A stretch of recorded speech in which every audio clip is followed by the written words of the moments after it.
Hello, what is up? Today I am doing a what if about My Hero Academia. Now, while I was watching some videos about like comics and top 10 superpowers, I thought it might be fun to give Deku the power of hard light constructs, basically what Green Lantern has. Honestly, that's a pretty cool power, and I want to see what I can do with it. Now, this is all improvised, so let's go.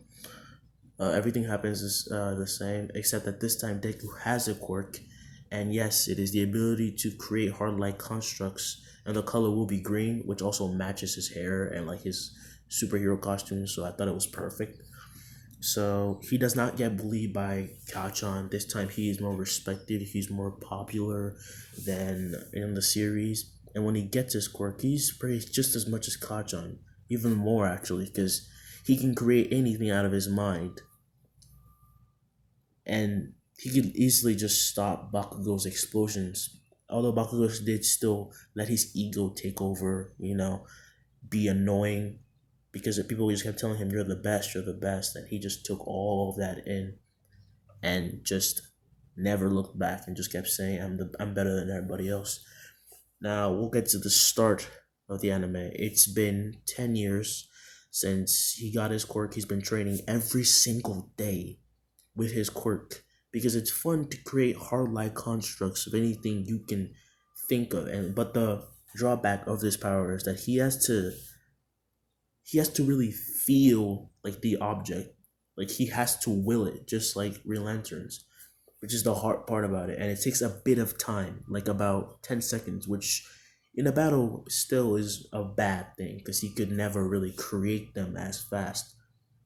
But in those 10 years, he's been working on it every single day, also doing some martial arts because he thinks that just having this quirk will not be enough. And now we get to the classroom. Um, at this point, that's when the teacher starts talking about I could hang out these forms, but there's no point because you all want to be heroes, and everybody starts using the weird quirks. And Bakugo rambles on, but this time leaves Deku out because while they're not necessarily rivals, they're not exactly friends either. Deku does not like Bakugo's attitude and thinks that he's not worthy of being a hero. I mean, would you think so? I mean, he just bullies everybody who doesn't have a quirk. Deku does not like the idea of someone who wants to be a hero bullying people for not having a quirk since he's supposed to be protecting those people. So they have a huge disdain for each other, and it's been going on for years. Now, he is walking down, taking a shortcut to his house, and that's when the sludge villain appears. But this time, when the villain is about to hit him, he just creates a wall blocking him. But that wasn't enough because the sludge villain just easily goes past it and then starts choking him. And that's when he hears, I am here. And he starts to feel a light breeze, which then turns into pure, just air pressure that blows away the sludge villain off him as he passes out. And then just he's kind of like regaining consciousness and going out of consciousness, but he's able to keep it together. And that's when he has the whole talk. But this time he doesn't hang on to All Might, but All Might still does drop the bottle. I'm gonna change that up a little bit. And when he's walking home after, and then actually I'm gonna talk about what happened between them. So after the All Might takes down the villain, he was fanboy and everything because he's still Deku, and he's gonna act like that. And he was like asking for his autograph, but then he realized that All Might already wrote an autograph in his notebook, and he's about to take off, but this time Deku stops him before he can take off and asks, "Do you think I can be a number one hero just like you?" And All Might says, "Sure you can. It looks like you have a pretty good quirk since you were able to hold him off a bit until I came. Just keep working hard and soon you'll probably make it." As he jumps off and Deku tries to go back home. But as he's walking back, he hears explosions with a crowd surrounding it, and he runs forward, thinking that there might be something wrong. And when he gets there, the slime that was trying to take his body is now attacking Kachan. And he just sees the heroes just standing there doing nothing as he asks a hero just standing by, like, why are you guys not doing anything? And they say, our quirks aren't suited for this. This just pisses Deku off even more as he just rushes in. The hero's trying to grab him or stop him, but he's already way past them. And there's like people filming, and there's the media. And first thing he does this time, he analyzes the situation. So he sees that the Stars villain is not something that can necessarily be touched. So he just decides to use brute strength because he can't really get too close, so he'll probably be taken too. So he just creates the gigantic arm, grabs Bakugo, yanks him out as he just runs as fast as he can, carrying Bakugo back. Bakugo's already passed out, and that's when All Might jumps in, throwing a huge Texas smash. I think the Texas smash. It's either a Texas smash or a Detroit smash. I don't know. And the media starts like swarming him, like saying, "Hey, what's your quirk? What's your quirk?" But he just starts running away. He just runs away. And then he goes home, and now 10 months until the UA Sports Festival. Before he gets back home, he intercepts All Might, who decides to give him his quirk, but Deku denies because he wants to be a hero with his own power. And I'm not gonna give him one for all. It's really not worth it. I think it's just gonna be like a shackle. And All Might says, at least let me train you.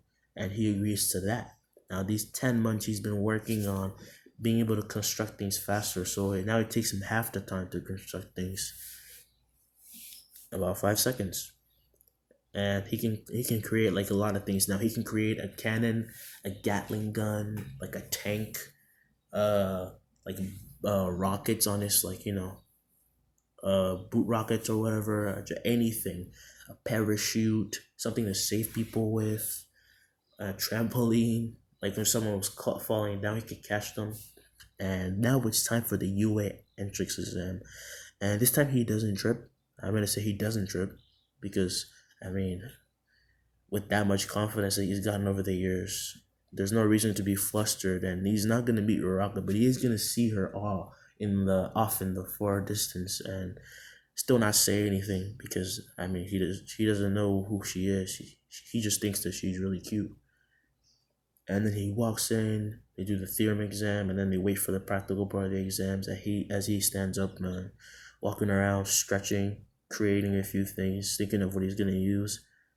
And as soon as they say go, he doesn't run in. He just takes a second to gather his thoughts, and then he thinks, I'm gonna use this. As he runs outside behind everybody else, he finds an area of robots and creates a huge like cannon as he keeps firing balls as he destroys 2-pointer, 3-pointer, 1-pointer, on and on and on. Using a Gatling gun, he creates a gigantic sword, slashes them, just going crazy, back and forth, doing all he can to just destroy them.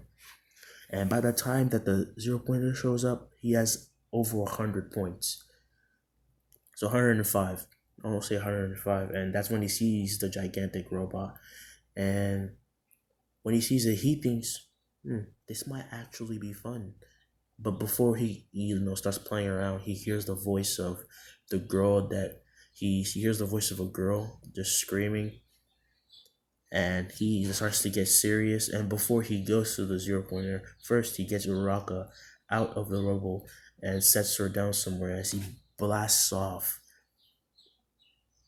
jumping on the building, scaling it as he's right in front of the robot's face. Creates a gigantic arm about the same size as if when Luffy would blow air into it to, hit people. And he just smashes it away, just obliterates the head as the test stops and the test is over. And then he goes home. He's not really anxious about getting in because he's sure that he did a pretty good job. I mean, he was taking so many robots that people didn't even have time to actually get any. And when he gets home, he waits a few days, and then the letter comes in with his mom busts through his door saying, "Hey, Izuku, Izuku, the letter from UA just came. And he grabs the letter and opens up, and it's a little disc, and a hologram pops up with All Might saying, "Good job, young Midoriya. Welcome to your new hero academia." And then he is happy, he is full of emotions, and in 2 days he goes to UA. It's his first day, and when he walks through the doors, he sees Kachan and Ida arguing back and forth about Kachan putting his feet on the desk, and people just and Ida just Bakugo just looks at him. Sorry. And then everybody starts looking at him, and then Ida, speed walks over with his hands like a robot or something, and then says, "You clearly understood something about the test that I didn't. You truly are a better student than I." And before he can say anything, Uraka comes up from behind saying, "Hey, I recognize that messed up hair anywhere." He said, "Thank you for saving me." And before he can say anything again, Aizawa just, says, "If you're here to make friends, you better not stick around."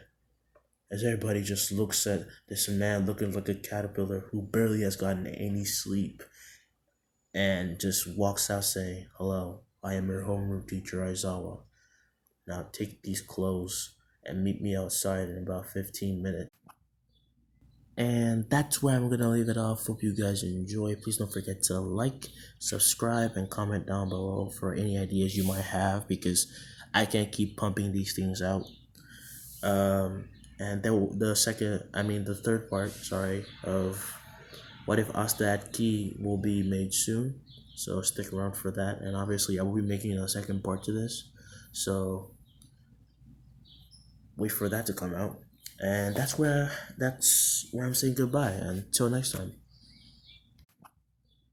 And that's where I'm gonna leave it off. Hope you guys enjoy. Please don't forget to like, subscribe, and comment down below for any ideas you might have, because I can't keep pumping these things out. And then the third part, sorry, of What If Asta at Key will be made soon. So stick around for that. And obviously, I will be making a second part to this. So wait for that to come out. And that's where I'm saying goodbye. Until next time.